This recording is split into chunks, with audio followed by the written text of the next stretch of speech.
Do you also get that fear of missing out every time you scroll down your social media feed? Perfect pictures, successful career paths, and no quarter-life crisis, as if everyone is just living in their la-la land and you're there, miserably sitting on your couch, looking for your next big thing, and questioning where the heck did it actually go wrong. Well, you're not alone. For many of us, this is a reality we experience in silence. Worse, this is actually a reality that can make you believe that you're not enough.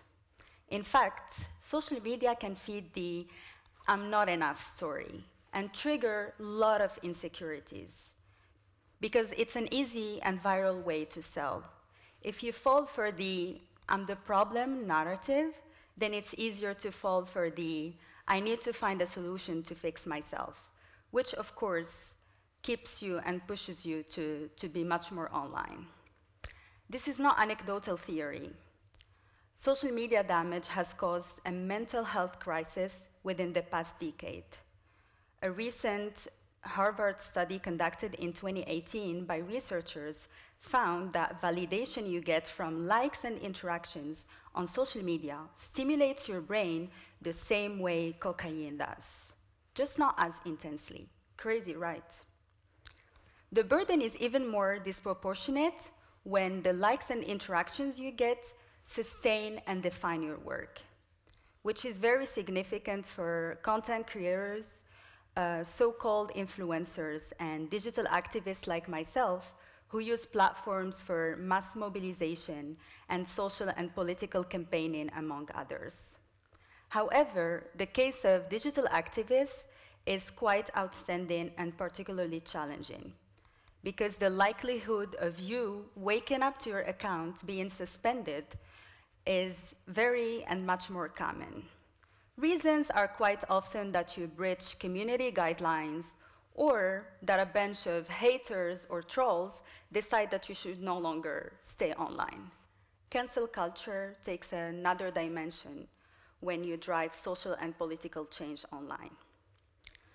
The way social media is designed defines engagement and rank content in a way that sets the tone for what should be seen first and who should be pushed up and down your feed.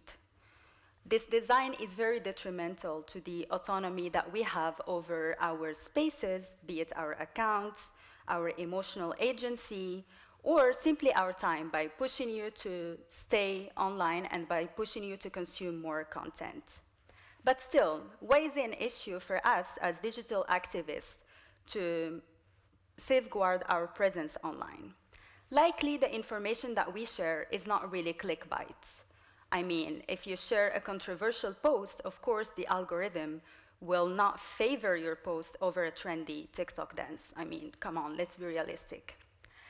The second thing is that when you share opinion and when you voice an opinion that is not really representative of the mass majority, the likelihood that you get reported in big numbers is much more common, which haters and trolls love to do.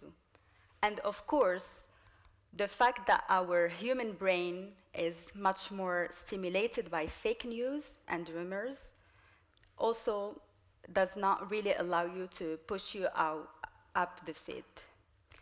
And this doesn't come by surprise for me, because who loves to face the truth anyway?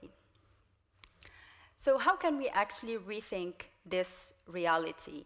Because far from being an issue of ranking content, this has wide-reaching implications on the well-being of politics in our societies.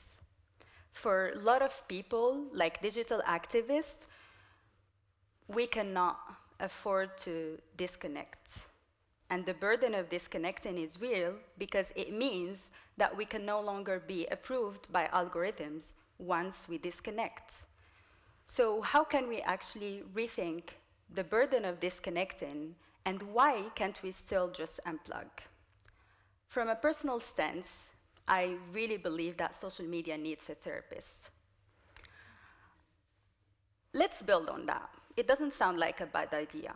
I mean, motivational content was ranking among the best so far. So let's just try to collectively imagine a new healthy relationship with social media in order for us to afford to unplug. How about we give priority to those who create meaningful content? But then, who decides what's meaningful content from what's not meaningful content? To achieve this level of community-driven ownership, we really need to become more connected to care, the politics, and the practices of individual and collective care. By caring for what we see, what we interact with, we actually write a new narrative for algorithms to give us more power. And for that to happen, we really need to embody that care is a form of resistance. By demanding impartial, unfiltered, and real content, we resist, and we write new codes where our human value is less traded for profits. Rethinking the reality of disconnecting, rethinking the burden of disconnecting, is really a struggle for voice, collective voice.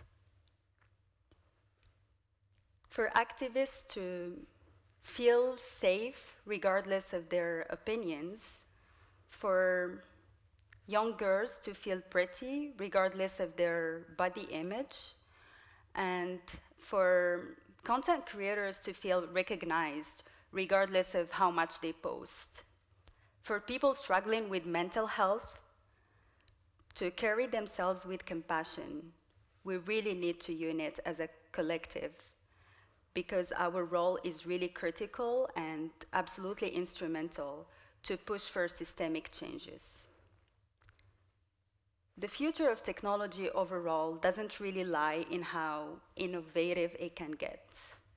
The future of technology is really about how effectively it can make us feel better, become better, decide better, as a world, as a community, and as an individual.